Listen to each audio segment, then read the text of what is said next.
Story के इस episode में हम देखेंगे कि स्वीकृति घर पे पहुंच गई है और पापा को बुलाने गई थी। पापा खाने पर आते नहीं हैं।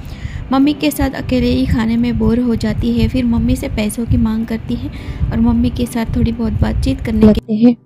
और तुम कहाँ फिजूल खर्चे करती हो, मैं अभी तुम्हें जीपे कर देती हूँ। मम्मी की बातें सुनते सुनते उसने खुद के फ़ोन को फिर से देखना शुरू किया। व्हाट्सएप खोल के आदित्य का डीपी चेक किया, लेकिन कुछ भी नहीं दिखा।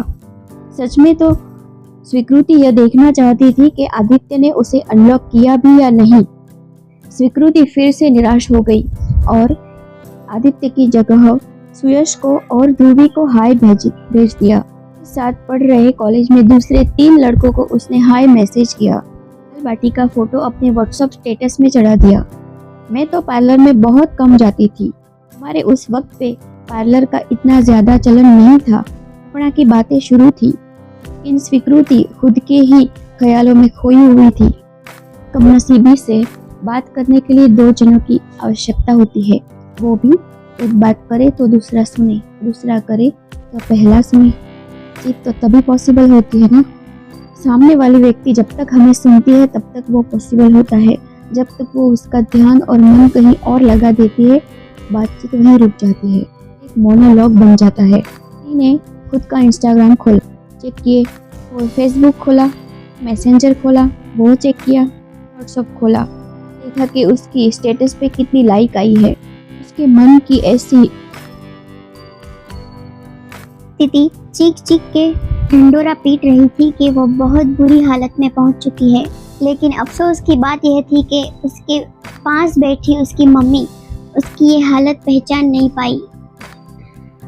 खुद के मन की हालत माँ बाप को भी कभी नज़र नहीं आती। माँ बाप इतने व्यस्त हो जाते हैं, बच्चों के लाइफ में क्या होना चाहिए हम यही देखते रहते हैं, लेकिन क्या चल रहा है ये भी देखना भूल जाते हैं। कहना और समझना दोनों वन वे रास्ता है।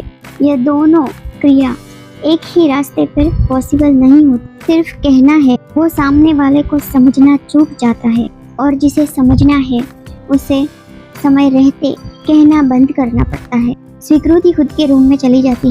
उसके पेट की भूख तो मिट गई, लेकिन उसकी आशा नहीं मिट पाई। मोबाइल हाथ में लेके वो इधर से उधर घूमे जा रही थी। 30 सेकंड के बाद खुद का फोन बार बार चेक कर रही थी। जिनको मैसेज किया था उनका रिप्लाई आया भी है या नहीं, पढ़ा है या फिर नहीं, ने उसे जवाब दिया है, और ध्रुवी का रिप्लाई भी आया है या नहीं।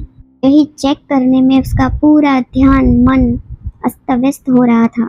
चिंता और बेचैनी के कारण उसके हाथ कांप रहे थे। एक के बाद एक सबके डीपीज चेक किए, सबके डीपीज और सबके स्टेटस चेक कर रही थी, और इस ऐप में से उस ऐप में से सब कुछ देख ही जा रही थी।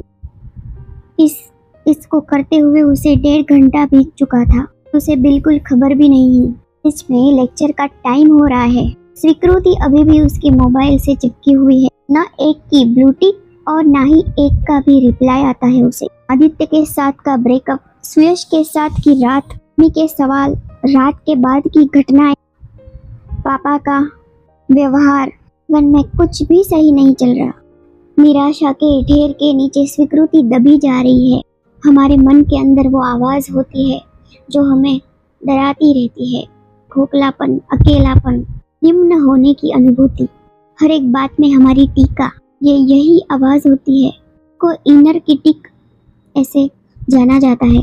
हमारे अंदर का सबसे निर्दयी और भयानक शत्रु किसी और को दिखता नहीं, लेकिन वो हमारा जीना मुश्किल से मुश्किल कर देता है।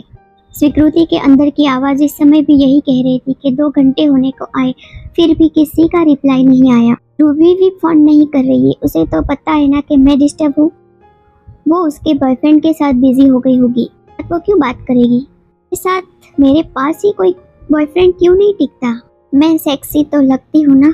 मैं सुयश को भी खुश न कर पाई। प्रॉब्लम मुझ में ही है।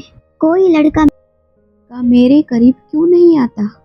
अरे लड़कों की बात जाने दो, मेरे पापा मेरे करीब नहीं आते। क्यों नहीं आते? मेरे पापा मेरे करीब क्यों नहीं आते?